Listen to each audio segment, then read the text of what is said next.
오늘의 육아 헤드라인입니다. 통계청에 따르면 지난해 출생아 수는 35만 7,800명으로 통계 작성 이후 역대 최저치인 것으로 나타났습니다. 다태아 출산이 늘고 있지만 태아 사망 위험은 큰 것으로 분석됐습니다. 쌍둥이의 경우 생후 28일 이내에 사망할 위험이 단태아에 비해 9배 높게 나타났습니다. 국민연금공단의 자료에 따르면 국민연금 수령액이 20년 새 1.7배 오른 것으로 나타났습니다. 이상 오늘의 육아 헤드라인이었습니다. 정부가 다자녀 기준을 3자녀에서 2자녀로 낮추는 방안을 추진합니다. 기존 3자녀 이상 가구에 제공했던 다양한 혜택을 2자녀 이상 가구도 받을 수 있도록 하겠다는 건데요. 한 자녀도 낳지 않는 출산 기피 현상이 심화되는 가운데 나온 고육지책인 만큼 어떻게 영향을 미칠지 지켜봐야겠습니다. 육아포커스 첫 소식부터 함께 하시죠. 다태아, 즉 쌍둥이 출산이 늘고 있지만 태아 사망 위험은 큰 것으로 나타났습니다. 가톨릭대 서울성모병원 산부인과 연구팀이 국가통계포털에 등록된 2009년부터 2015년 사이 출생아 317만여 명을 대상으로 분석한 결과 6년 새 쌍둥이와 새쌍둥이의 출생률은 각각 34.5%, 154.3%씩 급증했습니다.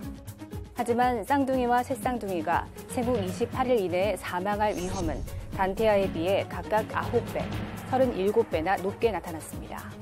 연구팀은 태아 수가 많을수록 임신 관련 합병증과 태아의 선천적 이상 등 합병증 위험이 증가하기 때문인 것으로 분석했습니다. 국민연금 수령액이 지난 20년 사이 1.7배가량 오른 것으로 나타났습니다.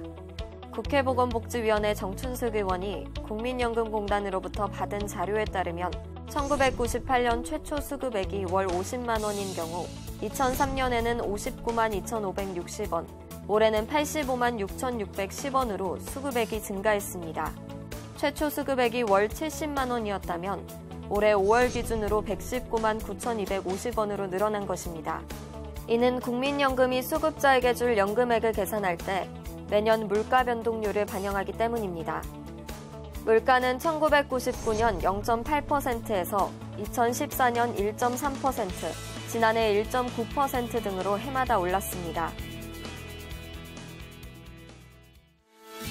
지난해 우리나라 출생아 수가 35만 명대로 추락했습니다.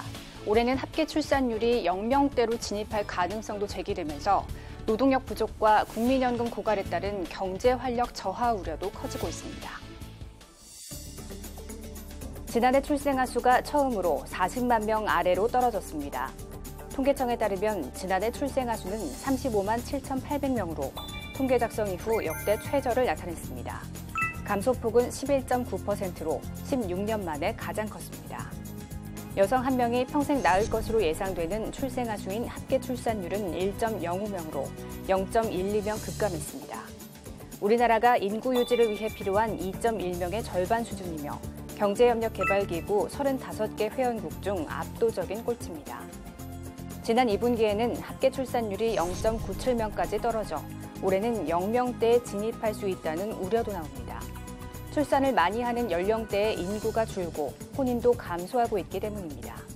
통계청은 저출산이 심화되면서 내년 3월 특별 장래 인구 추계를 내놓고 기존 5년이었던 집계 주기도 2년으로 단축하기로 했습니다. 세계적으로 유례 없는 초저출산에 고용과 국민연금에도 비상이 걸렸습니다.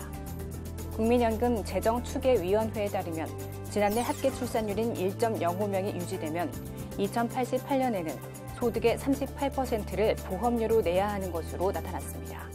소득의 30%를 내면서 국민연금에 대한 어떤 공적 기능에 의존하기에는 역부족입니다. 지금 어르신들은 행복할 수 있겠습니다만은 후손들, 그다음에 손자 되시는 분들이 부담을 떠안게 되는 요소고요. 저출산은 노동력 부족에 따른 경제 활력 저하로 이어지는 만큼 정부는 10월 저출산 대책을 마련해 발표할 방침입니다.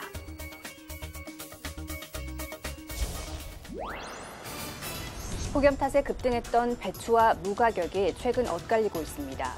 무 도매가는 한 개 2,000원으로 10일 전보다 15% 떨어졌지만 배추는 포기당 5,100원으로 42% 오른 것입니다. 이는 주산지인 강원 지역 날씨가 변했기 때문입니다.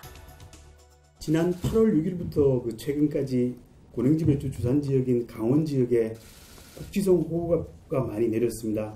이 무는 뿌리 생장이 좀 호전되면서 수급 여건 개선이 좀 기대됩니다만 배추는 무름병 또 칼슘 결핍 장애 이런 부분들이 확산되고 있는 그런 추세에 있습니다. 당분간 배추값은 강세를 보일 것으로 전망됩니다. 따라서 정부는 배추값 안정을 위해 조기 출하 물량을 늘리고 시중가보다 40에서 50% 싼 가격에 할인 판매하기로 했습니다. 과일과 축산물의 경우 폭염 피해를 입긴 했지만 추석 물가에 영향을 미치지는 않을 것으로 전망했습니다. 과일의 경우는 추석 무렵 공급량은 평년 수요량보다는 5천 내지 6천 톤 정도 많을 걸로 예상이 되기 때문에 축산물 역시 전체적으로 사용 마리수가 많기 때문에 추석 성수기간 공급은 안정적일 걸로 이렇게 예상을 하고 있습니다.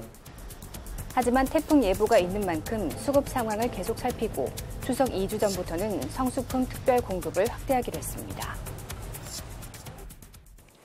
기록적인 여름인 만큼 인명피해도 컸습니다. 폭염으로 올해만 무려 48명이 사망하자 폭염을 재난으로 지정해 대응 매뉴얼을 만들어야 한다는 목소리도 높아졌습니다. 올여름 폭염이 재난 수준이었다는 것은 인명피해 수치에서 바로 드러납니다. 8월 15일까지 폭염으로 인한 사망자는 모두 48명, 역대 최다 기록인데다 연평균 폭염 사망자 수의 4.5배에 달합니다. 사망자를 포함해 열사병과 열탈진 등 온열 질환자 수는 4,301명으로 지난 7년간 누적된 질환자 수의 절반 수준에 달했습니다. 사람만 힘든 여름이 아니었습니다. 더위를 이기지 못해 삼천여 농가에서 가축 572만여 마리가 죽었고 농작물 피해는 3천여 헥타르에 달했습니다. 폭염도 지진이나 풍수해 등과 함께 자연재난에 포함해 국가 차원에서 대응해야 한다는 목소리가 커지면서 여야가 국회에서 관련법을 처리하기로 합의한 상태입니다. 자연재난으로 지정되면 행정안전부를 중심으로 중앙대책본부가 편성되고 다른 부처도 각각의 역할에 맞게 일사불란하게 대응해야 합니다. 온도라든지 폭염 지수 이런 것들을 고려해서 거기에 따른 이제 조치가 이루어질 수 있도록 중앙정부에서 매뉴얼을 만들어서 배포한 그거에 따라서 이제 대응할 수 있도록. 올 여름의 경우 8월 들어서야 폭염 대책본부가 구성된 탓에 무더위 쉼터 운영이나 공사장 낮 시간 작업 중지 등 대책들이 뒤늦게 실행돼 아쉬움을 남겼습니다. 이와 함께 폭염 대책의 핵심인 전기료 감면도 여론에 따라 임시로 결정하지 말고 아예 법으로 규정해야 한다는 주장도 나오고 있습니다.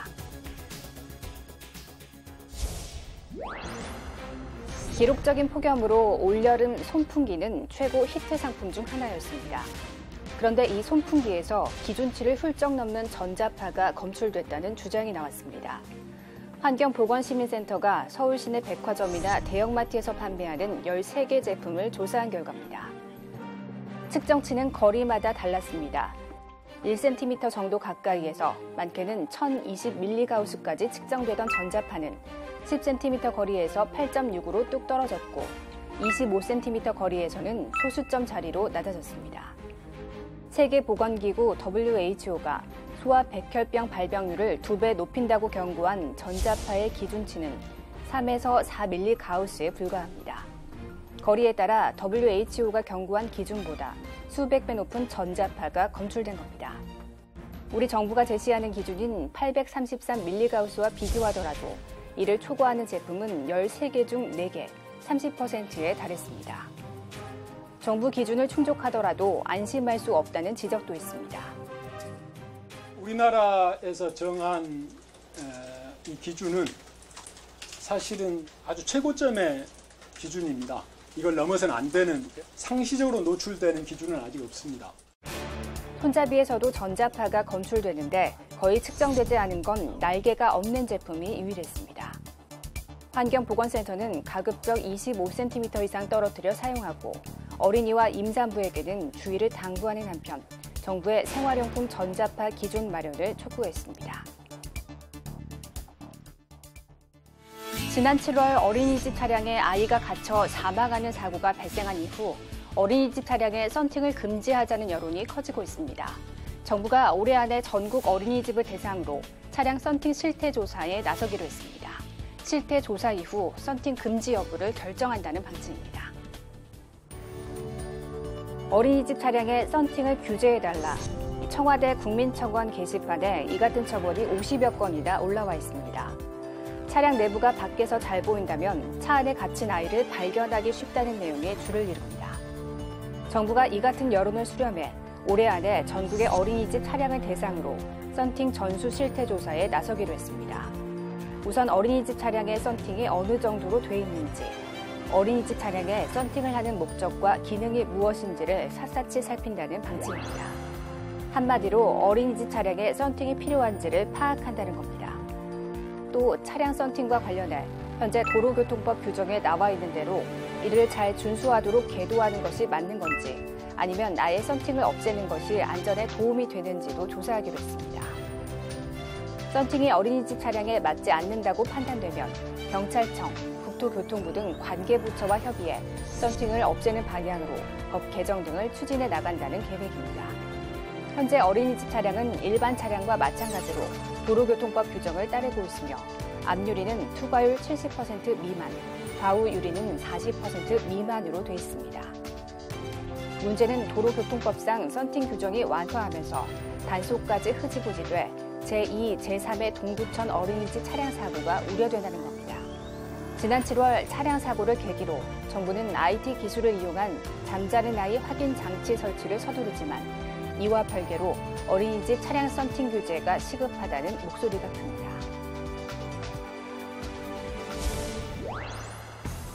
태풍이 지나면서 1차적으로 감염성, 접촉성 피부염과 눈병이 우려됩니다. 특히 수해 지역에서는 빗물뿐 아니라 하수, 또 화장실에 오수가 뒤섞여 있어 이를 통한 감염 가능성이 크기 때문입니다. 2차적으로는 수인성 감염병, 즉 오염된 물과 음식을 통한 감염 가능성이 있습니다. 수인성 감염병은 최근에는 위장관 감염을 유발하는 장염의 형태, 식중독처럼 발생하는 양상입니다. 예방하려면 수해 지역에 깨끗한 물을 충분히 공급해 피해 주민들이 정수된 물을 마시게 하고 조리기구 등을 깨끗하게 씻어 건조하도록 해야 합니다. 수해가 발생하지 않은 지역에서도 개인위생관리와 함께 식품관리에 신경 써야 합니다. 태풍으로 인해서 침수되거나 또는 정전되는 일들이 잦을 수 있어서, 그래서 이런 경우에는 식중독 같은 수인성 질환들, 감염 질환들이 유행할 수도 있고요. 또 정전이 되면 냉장고가 꺼지기 때문에 음식물 보관 상태가 안 좋아질 수 있어서 눈병에 걸리는 사람들도 태풍 이후 많아집니다. 아폴로 눈병으로 불리는 급성 출혈성 결막염의 경우 전염성이 강해 가족 중 감염자가 생기면 손을 자주 씻고 수건 등 생활용품을 따로 사용해야 합니다. 태풍이 지나가고 더위가 한풀 꺾이면 일본 뇌염과 말라리아 등 모기 매개 감염병에 걸릴 위험성도 높아집니다. 따라서 모기의 서식지가 될 수 있는 웅덩이에 대한 철저한 방역 작업이 중요합니다.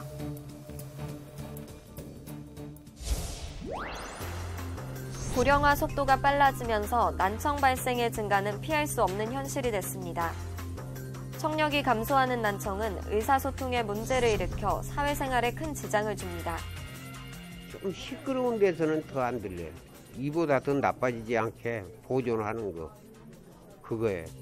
최근 6년간 난청으로 진료받은 인원은 해마다 4.8%씩 늘어난 것으로 나타났습니다. 연령대별로는 70대 이상이 가장 많았고 60대, 50대 순이었습니다. 청력은 40대 중후반부터 줄기 시작하는데 70대 이상의 난청 환자는 대부분 노인성 난청으로 분류됩니다. 난청은 원인에 따른 치료 방법을 찾는 게 중요합니다. 그런데 노화의 과정으로만 여기고 그냥 넘기는 경우가 적지 않습니다. 난청은 초기에는 눈치채기 힘든 만큼 조기 발견을 위해서는 청력 검사를 정기적으로 받아야 합니다. 이 난청이 생기면은 우리 밖에 그 소리 신호가 귀를 통해서 뇌로 제대로 올라가지 않기 때문에 뇌가 적절한 자극을 받지 못해가지고 뇌의 그 어떤 언어를 맡아보는 그런 부분들이 자꾸만 퇴화되어가는. 난청을 방치하면 인지 능력까지 떨어져 치매 위험이 높아지고 우울증 발생에도 영향을 주는 것으로 보고되고 있어 제때 치료받는 것이 중요합니다. 콩팥의 기능이 떨어져 되돌릴 수 없는 상태를 뜻하는 만성 콩팥병. 다른 장기들에도 치명타를 입히는 무서운 질환입니다. 처음에는 신체가 적응하기 때문에 증상이 느껴지지 않아 그냥 지내는 경우가 많습니다. 갑자기 오줌 색의 차이가 있는 등 평소와 다르다면 일단 검사를 받는 것이 좋습니다. 소변에 거품이 좀 많이 나오시는 것 같거나 아니면 색깔이 이제 빨개진 경우 혹은 온몸이 붓는 전신 부종이 생기면 콩팥 질환을 의심해 볼 수 있겠습니다. 만성 콩팥병 환자는 최근 5년 동안 꾸준히 늘어 19만 명에 달했고 전체 환자 가운데 60대 이상이 절반을 넘었습니다. 특히 고혈압이나 당뇨가 있는 사람은 콩팥병에 더 걸리기 쉬운 만큼 각별히 관리해야 합니다. 혈압이 높아지거나 혈액이 끈적끈적해지면 결국 콩팥 혈관에 악영향을 끼치기 때문입니다. 증상이 심해져 콩팥 기능이 정상에 비해 15% 이하로 떨어지면 노폐물을 걸러주는 혈액 투석까지 받아야 합니다. 콩팥 기능이 이제 많이 나빠지시게 되면은 여러 장기의 합병증들이 오게 됩니다. 심내혈관 질환도 잘 생기고 뼈도 약해지죠. 콩팥병 환자분들은 이제 그 조기 사망률이 높아지게 되는데요. 전문가들은 콩팥병 예방을 위해 음식을 싱겁게 먹는 것이 가장 중요하고 꾸준한 운동도 도움이 된다고 조언합니다. 또 별다른 증상이 없어도 고혈압이나 당뇨가 있다면 정기적으로 콩팥 검사를 받을 것을 당부했습니다. 지난 8월 22일 국회의원 회관에서 약육 미혼모 실태 및 욕구조사 발표 토론회가 열렸습니다. 권미혁 국회의원과 인구보건복지협회가 공동 주최한 이번 토론회는 인구보건복지협회 신원항 회장, 권미혁 국회의원, 김상희 저출산고령사회위원회 부위원장, 김연아 국회의원, 자사 조혜진 이사장 및 관계자 등이 참석했습니다. 인구보건복지협회 신원항 회장은 개회사를 통해 모든 형태의 임신과 출산은 가치 있는 일이며 존중받아야 하고 또 모든 아동의 양육 환경은 동등해야 한다고 밝혔습니다.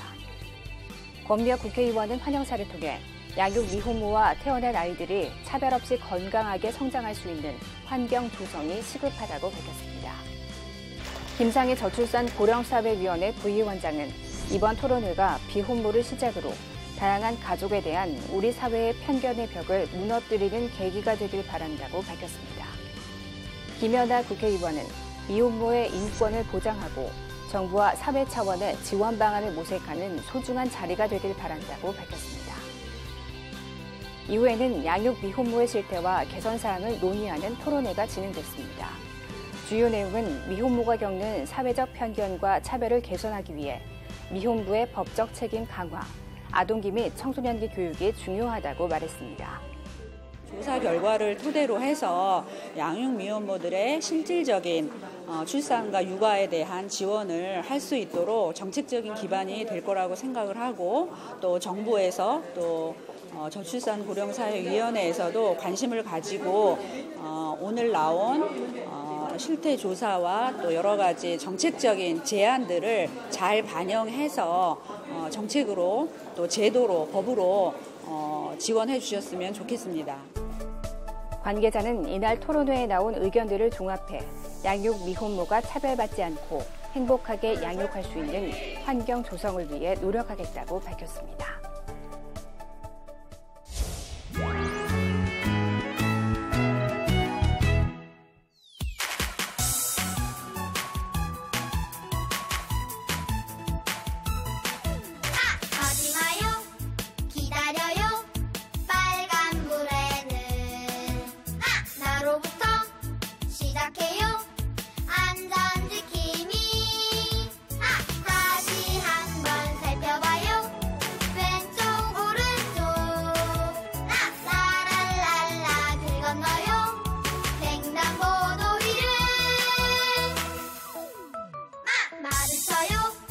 운전자는 천천히 건너요. 바로 뛰면 위험해요. 천천히 건너요. 함께 불러요. 안전 가나다 약속 지키면 우리 모두 행복. 멈추기 멈춤 살피기 살펴 건너기 건너 우리 모두 약속.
앞으로 초중고등학교에서 커피를 포함한 고카페인 음료 판매가 금지됩니다.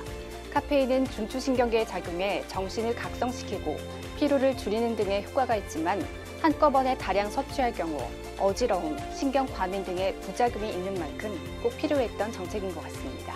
육아포커스 마칩니다. 시청해주신 여러분 고맙습니다.